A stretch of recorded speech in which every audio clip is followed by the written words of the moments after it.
Muito bem, nós estamos aqui para mais um programa nesse canal do YouTube, onde estamos gravando para você um comentário bíblico de todos os livros da Bíblia.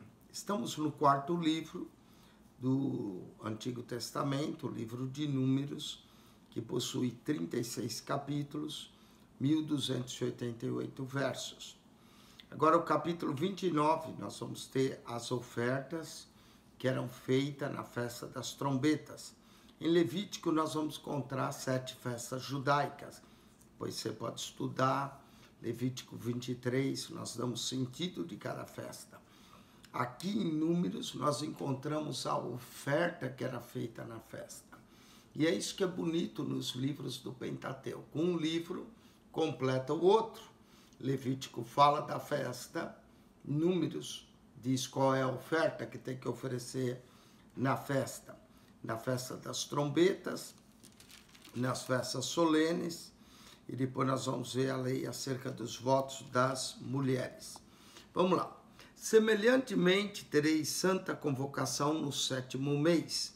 Essa era a festa das trombetas, a festa do 7º mês. E no primeiro dia do mês, nenhuma obra servil fareis. Ser-vos-á um dia de jubilação, um dia de alegria. Então, por holocausto, em cheiro suave ao Senhor, toda alegria era oferecida ao holocausto, cheiro suave ao Senhor.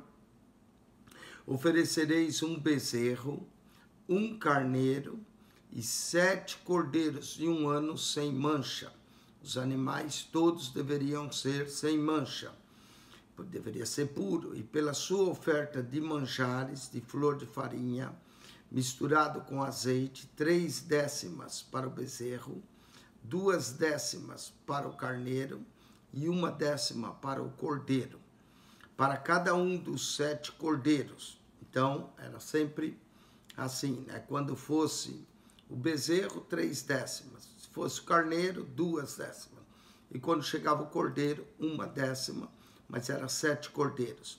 E um bode para expiação do pecado, para fazer expiação por vós, o sacrifício de expiação do pecado. Cristo é a nossa expiação.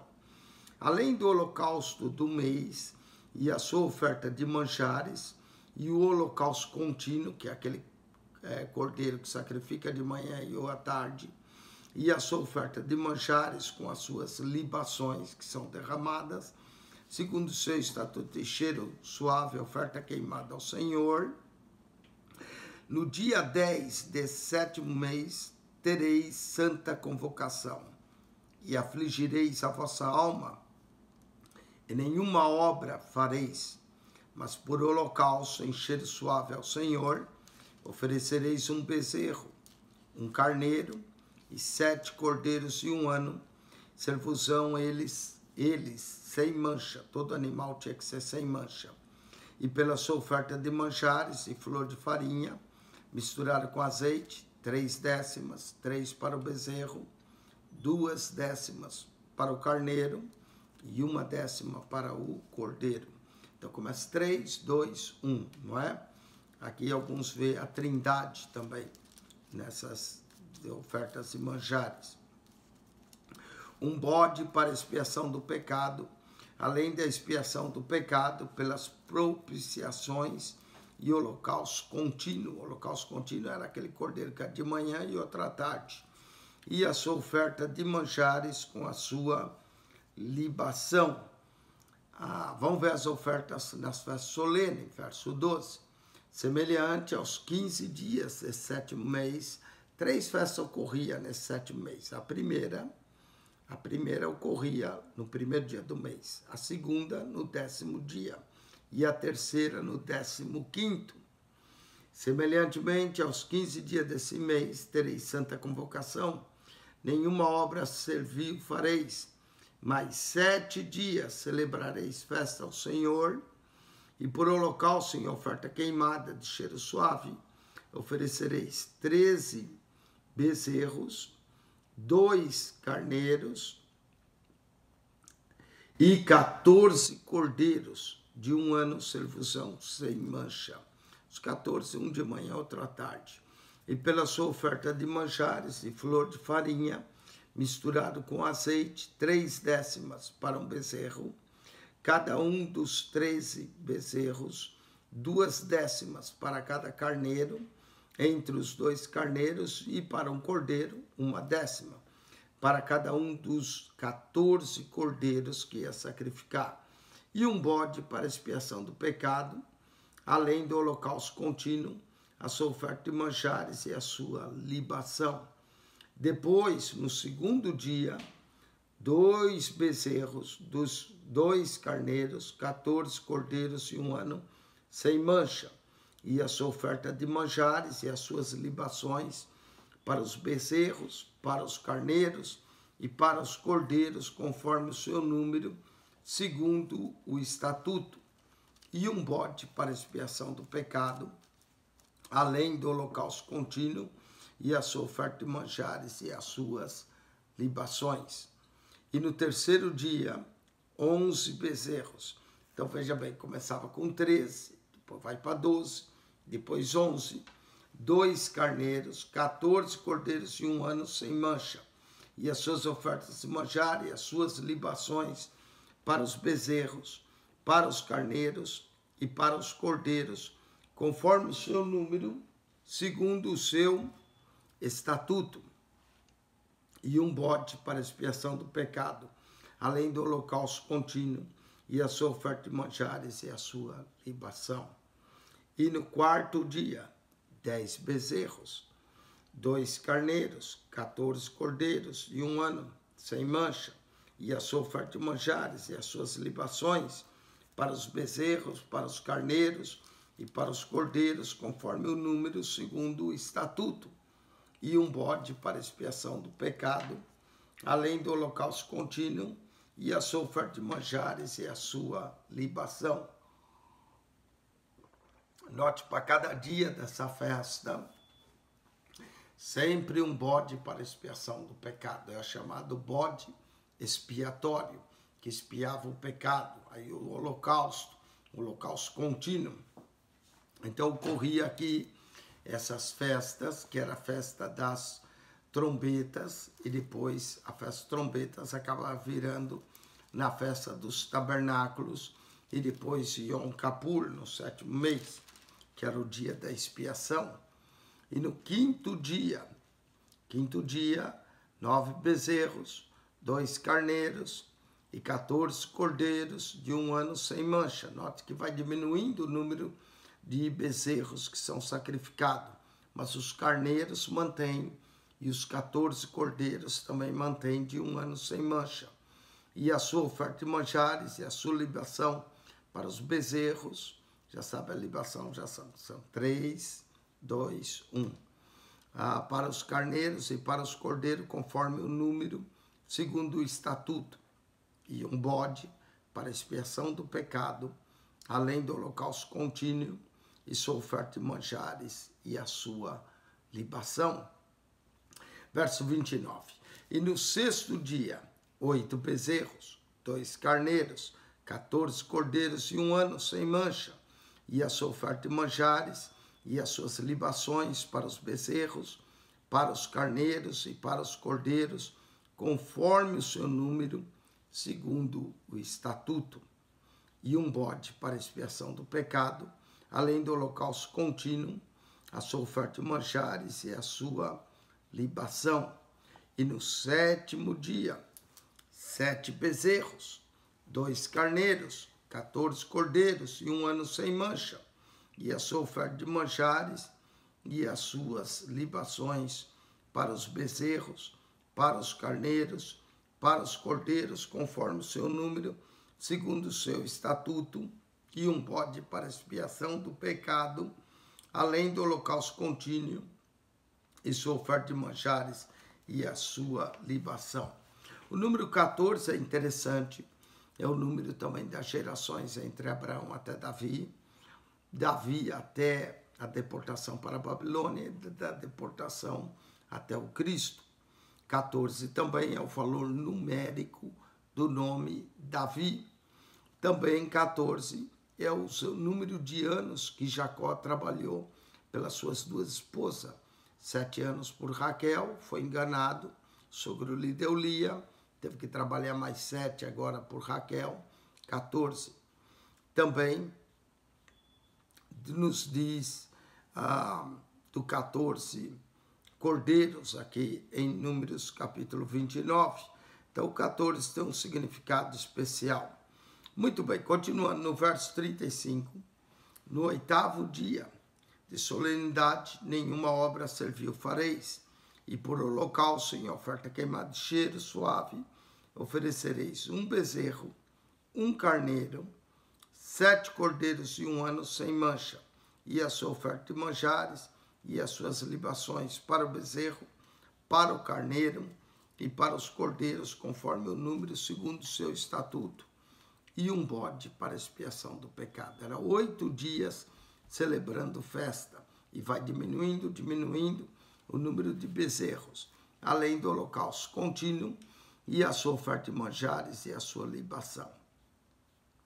Essas coisas fareis ao Senhor nas vossas solenidades, além dos vossos votos e das vossas ofertas voluntárias, com os vossos holocaustos e com as vossas ofertas de manjares e com as vossas libações e com as vossas ofertas pacíficas. E falou Moisés aos filhos de Israel, conforme tudo que o Senhor ordenara a Moisés. Moisés fez e ensinou os filhos de Israel tudo que o Senhor ordenara a ele, toda a ordem de sacrifício. Além de, isso era o mínimo. Além desse, poderia ser oferecido as ofertas que o povo apresentava, as ofertas pacíficas. Agora vamos falar no capítulo 30 da lei do voto. No livro de Números tem vários votos. Tem o voto do Nazireu, no capítulo 6. Ainda no capítulo 6 nós temos o voto da oferta. Nós também temos o capítulo 15, o voto do povo. No capítulo 30, agora verso 2, o voto de um homem. Ainda no capítulo 30, o voto de uma mulher jovem. Depois nós vamos ter ainda aqui nesse capítulo 30, do verso 8, 10 e 13, o voto de uma esposa. E o verso 9, o voto de uma viúva. Então aqui nós vamos ter 4 tipos de voto. Quando um homem fazia um voto, quando uma mulher jovem fazia um voto, quando uma esposa fazia um voto e quando uma viúva. Além do voto do povo, da oferta e do Nazireu. São os votos que eles faziam ao Senhor. Vamos começar então a ler acerca dos votos. Aqui nós vamos ter 4 tipos de votos. Do homem, da jovem, da esposa e da viúva. E falou Moisés aos cabeças das tribos dos filhos de Israel, dizendo: essa é a palavra que o Senhor tem ordenado. Note que era uma ordem do Senhor para ser cumprida. Verso 2, do homem. Quando um homem fizer voto ao Senhor, ou fizer juramento, ligando a sua alma com obrigação, não violará a sua palavra. A pessoa não era obrigada a votar, mas se ele fizesse, ele não devia violar sua palavra. Segundo tudo que saiu da sua boca, fará. Então, o voto ao Senhor era uma promessa, e aí ele jamais deveria violar. Se ele prometesse algo que ele ia fazer, ele deveria cumprir. Também, quando uma mulher fizer voto ao Senhor, e com obrigação se ligar em casa de seu pai na sua mocidade, a jovem ainda antes de casar podia fazer um voto, estaria ligado na casa do seu pai. Mas aqui algo interessante, verso 4. Se seu pai ouvir o seu voto e a sua obrigação com que ligou a sua alma, e seu pai se calar para com ela, todos os seus votos serão válidos, e todas as obrigações com que ligou a sua alma será valiosa. Então a jovem fez o voto, o pai dela ouviu, o pai ficou quieto. Quer dizer, tudo que ela falou, ela vai cumprir. Mas olha como a palavra, o voto da jovem podia ser anulado. Mas, verso 5, se seu pai se opuser, no dia em que tal ouvir todos os seus votos e as suas obrigações, com que tiver ligado sua alma, não serão válidos. Olha a autoridade que um pai tinha, não é? Deus olha a autoridade do pai, da mãe, como ele próprio, não é? Por isso que diz, honra teu pai e tua mãe. Se a Jó fizesse o voto, o pai se opusesse, pronto, o voto dela não seria válido. Mas o Senhor lhe perdoará, porquanto seu pai lhe vedou. Então a Jó queria fazer um voto, prometeu algo para Deus, a autoridade do pai ouviu, o pai achou que aquele voto está errado, que não deveria, que sabia que a jovem não ia cumprir, o pai vedava. Pronto, o Senhor perdoava a jovem, não é? E seu pai também não carregava nenhum pecado por isso, porque o pai lhe vedou. Agora vamos supor que era uma esposa. Verso 6, se ela tiver marido e for obrigada a alguns votos, ou dito e refletido dos seus lábios, ela faz uma promessa com que tiver ligado a sua alma, e o seu marido ouvir e se calar para com ela no dia em que ouvir, os seus votos serão válidos e as suas obrigações com que ligou sua alma serão valiosas. A mesma coisa é a esposa. Ela fez um voto, o marido ouviu, o marido calou-se, agora ela é obrigada. Eu vou dar um exemplo. Ana não podia ter filhos. Ela subiu, chorou, todo mundo se alegrava na festa, ela chorava. E aí ela fez um voto ao Senhor. Se o Senhor me der um filho, eu lhe darei de volta. Esse foi um voto que Ana fez.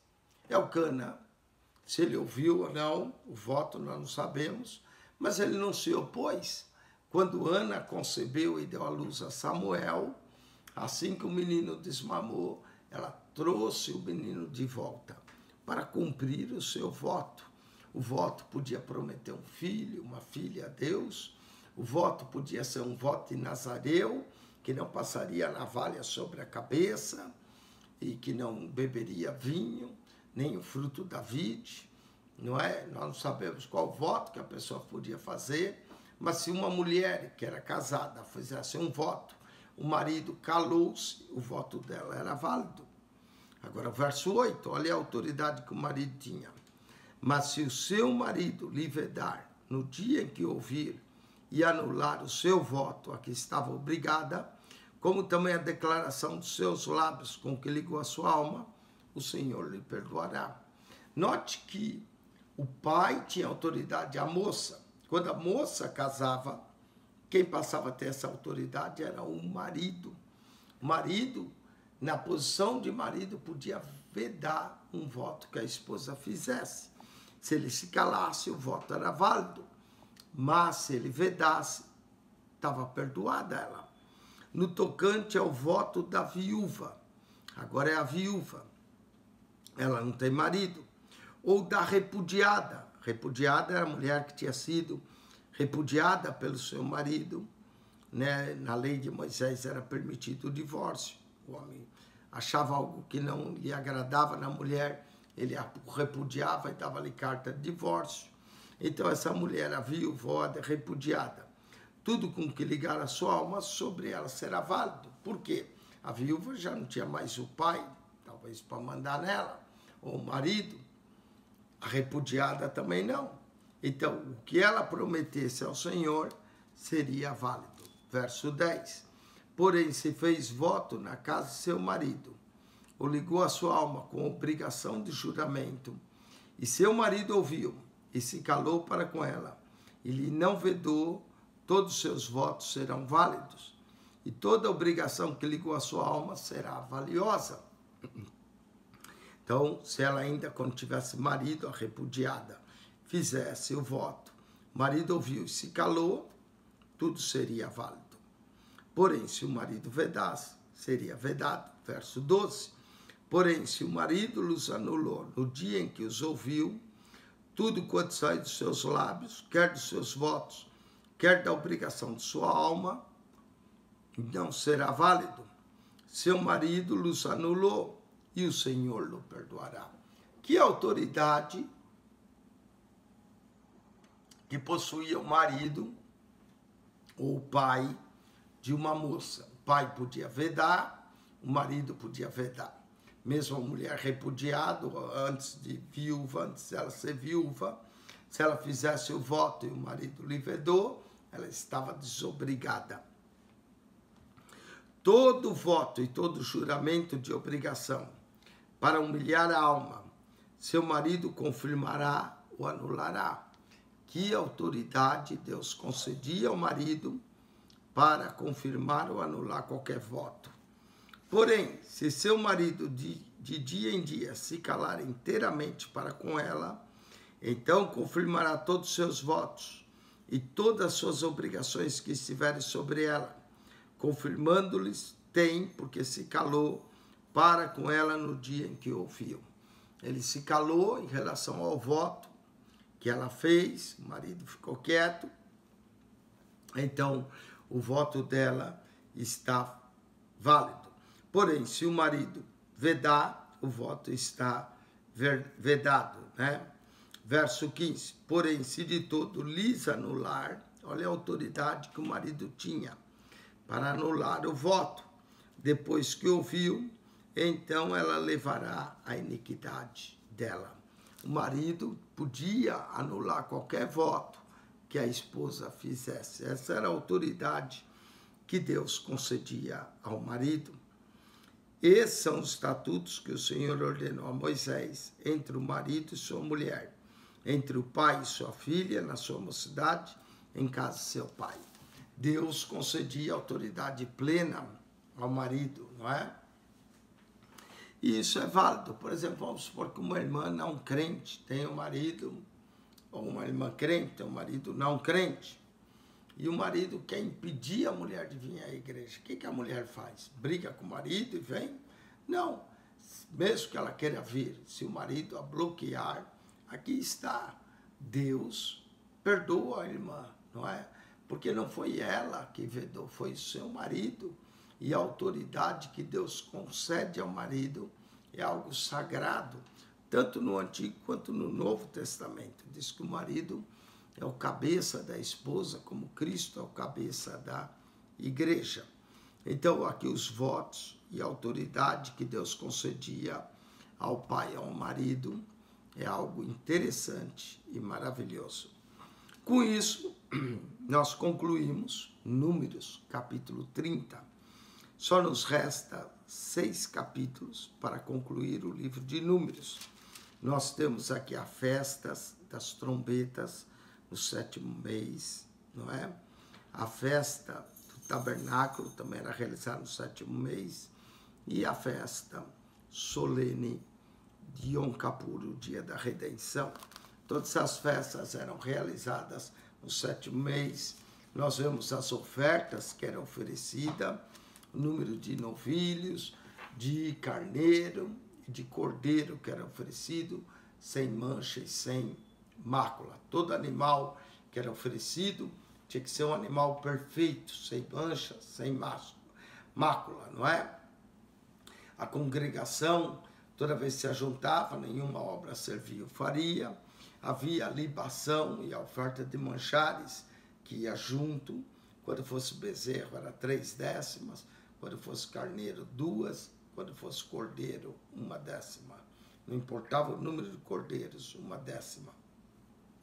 Essas eram as ofertas que eles ofereciam, além das ofertas pacíficas, dos sacrifícios de gratidão que eles podiam fazer ao Senhor.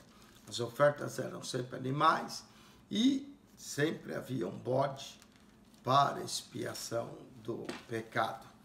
Depois nós temos a lei dos votos, há vários votos no livro de Números, Números capítulo 30, tem o voto do homem, da jovem, o voto da esposa, da viúva ou da repudiada. Todos esses votos nós vamos encontrar. E o voto nazireu, capítulo 6, o voto da oferta e o voto do povo. Né? Diz Salomão, melhor é não votar do que votar e não cumprir, no livro de Eclesiastes. Então é melhor não votar do que votar e não cumprir. Mas se alguém votar ele fica obrigado de cumprir o seu juramento ao Senhor. Com isso, nós terminamos o capítulo 30, nós vamos voltar depois para o capítulo 31 e 32, e estamos quase encerrando o livro de Números. Que Deus te abençoe, assiste os outros programas que nós já gravamos, o capítulo 27, 28, existe uma sequência, você pode ir nesses vídeos no canal do YouTube pesquisar algo específico, ou você pode estudar na sequência, não é? Para aprender melhor o livro de Números. Que Deus te abençoe, quem esteve convosco, pastor Eugênio Piacentini, divulgue o nosso canal, fale aos amigos e familiares, não é? Passe adiante, se tem sido de bênção para você, e que a graça de nosso Senhor e Salvador Jesus Cristo seja convosco. O amor de Deus, nosso Pai, Pai eterno, Pai maravilhoso, e a consolação do Espírito Santo esteja com todos vós, não somente hoje, mas para todos sempre. Amém e amém. Deus vos abençoe ricamente em Cristo Jesus. Amém.